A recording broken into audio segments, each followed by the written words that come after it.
नमस्ते, अभिवादन आपका इनोसेंट इन्वेस्टर के इस नए वीडियो में। बाजार ने आज की क्लोजिंग 17,370 पे दी। अगर आप देखोगे 3 दिन जो पिछले गए हैं, चाहे आज का हो, चाहे कल का हो, चाहे उससे एक दिन पहले का हो, तीनों ही दिन के जो लोज हैं वो एक दूसरे से बड़े बने हैं। मतलब कि यहाँ पर अगर आप लो देखोगे तो बाजार का लो था 17,345, यहाँ पर लो था बाजार का 17,287 और यहाँ पर आज बाजार का लो है 17,250, 17,254 के आसपास। तो आप देख रहे हैं लोज जो हैं बाजार के नीचे खिसके हैं। लेकिन अच्छी बात यह है कि लोगों ने कॉन्फिडेंस दिखाया बाजार में और बाय ऑन डिप्स की रणनीति अपनाई है तीनों ही दिन में। अब एक चीज़ बहुत ध्यान से हमें समझनी होगी यहाँ पर कि यहाँ पर आपका कॉन्फिडेंस देखा जा रहा था, खरीदोगे नीचे, यहाँ पर देखा जा रहा है यहाँ पर। अब अगले दिन ऐसा ना हो कि आपको नीचे बाजार दे ही दी जाए, अब खरीद के दिखाओ। तो इसके लिए मैंने आपको पहले भी वार्निंग दी है, इससे पहले वाली वीडियो में संकेत दिया था। अभी देखिए क्लोजिंग तो बहुत अच्छी हो गई, हमने बिल्कुल फ्लैट क्लोजिंग दी। उम्मीद नहीं थी कि हम आधे परसेंट नीचे से फ्लैट क्लोजिंग दे जाएंगे। एक समय हमारी बाजार काफ़ी कष्ट में थी, लेकिन वहाँ से रिकवरी तगड़ी आ गई। थोड़ा सा वॉल्यूम बढ़ा, बड़े प्लेयर्स को लगा कि हाँ यहाँ पर मौका है खरीदारी का, इसलिए वो जो खरीदारी की गई वो बाजार को ऊपर लेकर आ गई। प्लस जो रिटेल ट्रेडर्स हैं उन्होंने भी यहाँ पर कॉन्फिडेंस दिखाया है। जो FII DII है उनका डेटा अगर हमारे सामने होता तो हम कुछ और एनालाइज कर लेते। लेकिन यहाँ पर एक बात तो साफ है कि ग्लोबल मार्केट्स को देखकर हम थोड़ा बहुत नेगेटिविटी बिल्कुल पचाने के लिए तैयार खड़े हैं। हमें थोड़ी बहुत नेगेटिविटी से कोई फ़र्क नहीं पड़ने वाला। जब तक हमारा ट्रेंड मजबूत है हम गिरेंगे नहीं। तो 17,370 क्लोजिंग ज़बरदस्त है। अब 5 मिनट की कैंडल्स पे चलते हैं, देखते हैं बाजार ने क्या हमारे लेवल्स को सम्मान दिया। आज बाजार थोड़ा सा लेवल्स के इधर उधर चल रही थी, लेवल्स के आसपास ना ओपनिंग हुई ना लेवल्स के हिसाब से बाजार चलने की कोशिश की, बीच में ही अटकी रही। कोई बात नहीं, बाजार कभी कभी ऐसे भी करती है, कारनामे करके दिखाती है। एक लेवल 17,270 के आसपास नीचे के लेवल पे दिया गया था, वहाँ पर अल्टीमेटली बाजार ने सपोर्ट तो लिया, लेकिन वो भी सपोर्ट 17,260 पे लिया। वहाँ पर भी हम ये नहीं कहते कि एग्जैक्टली हमारे लेवल को ही बाजार ने सम्मान दिया। लेकिन बाजार जो है आज क्लोजिंग बहुत अच्छी दी। नीचे के लेवल से जो रिकवरी आई वो काबिल तारीफ रिकवरी है, और ये रिकवरी जो है काफ़ी कुछ हमसे कहना भी चाहती है। अलर्ट मूड भी हमको दे रही है, प्लस बाजार में जो लोगों का कॉन्फिडेंस है वो भी दिखा रही है। निफ्टी ट्रेडर सेटअप आज फिर से वही वाला हाल रहा जो कल था। देखिए ऐसे भी दिन आते हैं बाजार में जहां पर हमें तकलीफ बाजार देना चाहती है, और अच्छी भी बात है। हम यहां पर बाजार को दोष देने की बात नहीं कर रहे हैं, हम सिर्फ कह रहे हैं कि अपनी स्किल्स को हमें निखारना है, बस इतना हमारा ध्यान होना चाहिए। ठीक, अब मैं आपको बता रहा हूँ, ये जो ग्रीन कैंडल आप देख रहे हैं ना, ये वाली ग्रीन कैंडल, यहाँ पर हमको कल ट्रेड मिला था किस चीज़ का, सेल साइड का। ठीक है, और आज मैं आपको दिखाता हूँ आज का ट्रेड। देखिए ये जो आप देख रहे हैं ना रेड वाली कैंडल, ये जहां पर मेरा कर्सर है अभी, ये जो रिट्रेसमेंट आया था ना, यहां पर हमको सेल साइड का ट्रेड लेना था। मैंने रिट्रेसमेंट का भी फायदा उठाया, बस मेरा टारगेट यहां पर था 17,320 के आसपास। ठीक, लेकिन वो आया नहीं। ठीक, आया नहीं और स्टॉक रिवर्स कर गया। यहाँ पर मेरा स्टॉप लॉस तो सर्वाइव कर गया, यहाँ पर मेरा स्टॉप लॉस सर्वाइव कर गया। लेकिन उसके बाद जो अगला मोमेंटम आया ना, जो आपको यहाँ पर दिख रहा है, यहाँ पर हमारा स्टॉप लॉस हिट हुआ।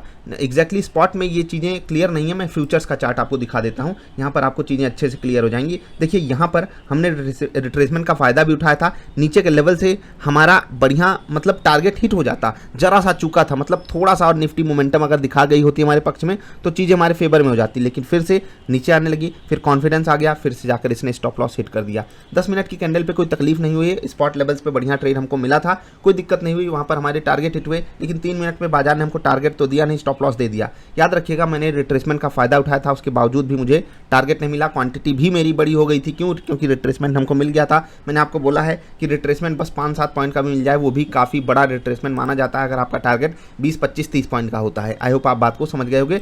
10 मिनट की कैंडल पे बहुत ही प्यारा ट्रेड था, यहाँ पर कोई दिक्कत हुई नहीं। सेल साइड का ट्रेड हमको लेना था और बहुत प्यार से यहाँ पर रिट्रेसमेंट भी मिलता है, टारगेट भी मिल जाता है बिना किसी दिक्कत के। उसके बाद मोमेंटम अगेंस्ट में आया था, लेकिन फिर भी अगर आप वहाँ पर सर्वाइव कर लेते तो उसके बाद बहुत बड़ा टारगेट आपको मिल जाता। खैर 3 मिनट पे मेरा स्टॉप लॉस गया है, कारण मैंने आपको समझा दिया। 10 मिनट पे मेरा टारगेट आया है, बड़े प्यार से सबका ही टारगेट आया होगा। ठीक, स्पॉट और फ्यूचर्स के रेट में आज काफ़ी फ्लक्चुएशन था। एक समय बाजार में काफ़ी बड़ा प्रीमियम था 20-22 पॉइंट का, एक समय वो प्रीमियम घटकर 5-7 पॉइंट भी हो गया था, लेकिन अंततः बाजार ने अपने प्रीमियम को मेंटेन रखा, और ये भी एक अच्छी बात है। SBI कार्ड यहाँ पर हमने बढ़िया ट्रेड पकड़ा था आज एक्स्ट्रा, जो सेटअप पे आपको ट्रेड्स दिए जाते हैं उसके अलावा। क्यों पकड़ा था? 5 मिनट की कैंडल्स को आप जाकर देखिए, वॉल्यूम एक्शन ट्रेडिंग वाली वीडियो जाकर देखिए, आपको बातें समझ में आएगी। हमको ट्रेड यहाँ पर क्यों करना था, हमको बाई साइड का ट्रेड क्यों मिला था, सारी बातें आपको समझाई गई हैं। समय लिया इसने, लेकिन मोमेंटम बड़ा दिखा दिया, काफ़ी बेहतरीन ट्रेड था। हेरिटेज फूड पे जरा सी नज़र बनाकर रखिएगा, वॉल्यूम सपोर्टिव है, हो सकता है ये स्टॉक भाग जाए, नज़र आपको रखनी चाहिए। आलोक इंडस्ट्रीज, रिलायंस का जो होता है ना कि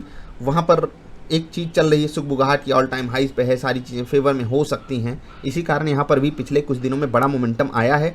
21 रुपये से ये स्टॉक आज 25 रुपये पे खड़ा है। बड़ा मोमेंटम यहाँ पर भी आ रहा है आलोक इंडस्ट्रीज में। वेदांत आज एक्स डिविडेंड हुआ, लेकिन अच्छी बात यह है कि मात्र 4% नीचे क्लोजिंग दिया है। शेयर होल्डर्स की तो हर तरफ से चांदी चांदी चांदी ही चांदी है।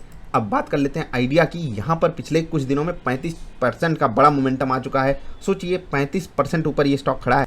आज तो 9 रुपये का हाई मार के आया है, मतलब कमाल का चल रहा है ये स्टॉक, कमाल का मोमेंटम है। इंडेक्सेस की बात करेंगे उससे पहले आपको बता दें, अगर आपको निफ्टी ट्रेडर सेटअप ज्वाइन करना है तो वेबसाइट के माध्यम से आप ज्वाइन कर सकते हो। सवाल व्हाट्सएप पे पूछ सकते हो अगर कोई कन्फ्यूजन है तो। जो लोग अपडेट का सवाल पूछ रहे हैं, जो लोग तरीके से चीज़ों को भेज रहे हैं, उनको धीरे धीरे करके भेजा जाएगा। 20 तारीख तक लगभग सबको प्रोवाइड कर दिया जाएगा। निफ्टी नेक्स्ट 50 आज पॉजिटिव था, किसकी बदौलत? नौकरी देख लीजिए, HDFC EMC देख लीजिए, ये दोनों स्टॉक्स ने मतलब कमाल का काम किया है इस इंडेक्स में। निफ्टी मिड कैप भी आज पॉजिटिव था, किसके कारण? REC, PFC, Torrent power, Tata power, ये सब स्टॉक्स क्या गजब का मोमेंटम दिखा रहे हैं। आइडिया तो एक समय ऐसा लग रहा था चीर फाड़ मचा देगा, लेकिन गिर गया अंत में। Apollo tyre, Exide, TVS motor और ग्लेनमार्क ये थे 1.5% कमजोर। निफ्टी नेक्स्ट 50 में कमजोर कौन थे? Indus tower, PNG hygiene, ACC, Ambuja, Colgate, ठीक है, ये स्टॉक्स थे 1.5 से लेकर 2.5% तक कमजोर। निफ्टी बैंक आज बहुत बेहतरीन परफॉर्मेंस दिया, किसके बदौलत? आपके प्यारे दुलारे कोटक महिंद्रा बैंक, मेरे प्यारे दुलारे कोटक महिंद्रा बैंक की बदौलत। फेडरल बैंक बढ़िया चला, AU बैंक बढ़िया चला, एक्सिस बैंक, बंधन बैंक, ये सब 1-1% मजबूत थे। गिरने में कुछ खास था नहीं। RBL और IDFC थोड़े थोड़े नेगेटिव थे। फाइनेंशियल सर्विसेज भी संभला है, किसके कारण? Kotak Mahindra bank, ICICI prudential life और HDFC AMC के कारण। गिरावट में SBI life, Mahindra finance, Bajaj finance, Finserv, ठीक है, पिरामल एंटरप्राइजेस, HDFC, ये सारे स्टॉक्स थे जो गिरावट दिखा रहे थे। निफ्टी में तो आपको पता है गिरने में Divi's, Nestle, Wipro, SBI life, Hindalco थे 1.5 से लेकर 2.5% तक कमजोर, और भागने वाले में पावर ग्रिड, ग्रासिम, BPCL, कोल इंडिया और कोटक महिंद्रा बैंक 1.5 से लेकर 3.5-4% तक की भयानक तेजी यहाँ पर हमको देखने को मिली। मजा आया आज बाजार के सेशन में। देखिए ये पार्टिसिपेशन अच्छा है, अंततः बाजार ने जो क्लोजिंग दी वो भी काफ़ी अच्छी है। ग्लोबल मार्केट से हमारे लिए भी अच्छे ही संकेत हैं अभी के सिनारियो में, क्योंकि डाउ भी थोड़ा सा रिकवरी के ही संकेत हमको दिया है। तो ये सब चीज़ें हमारे फेवर में ही हैं। क्लोजिंग हमने एक अच्छे लेवल पर दी है, बस थोड़ा सा ना हमारा कॉन्फिडेंस चेक किया जा रहा है। अब ये कॉन्फिडेंस अगर सच में चेक किया जा रहा है तो हमें बाजार में एक नीचे का लेवल दिया जाएगा, और वो लेवल पर क्या हम कॉन्फिडेंस दिखाकर खरीदारी कर पाएंगे या नहीं, यही चीज़ बड़ी मायने रखेगी। देखते हैं क्या होता है आने वाले सेशन में। आपसे मुलाकात होगी जल्दी। अभी के लिए इतना ही।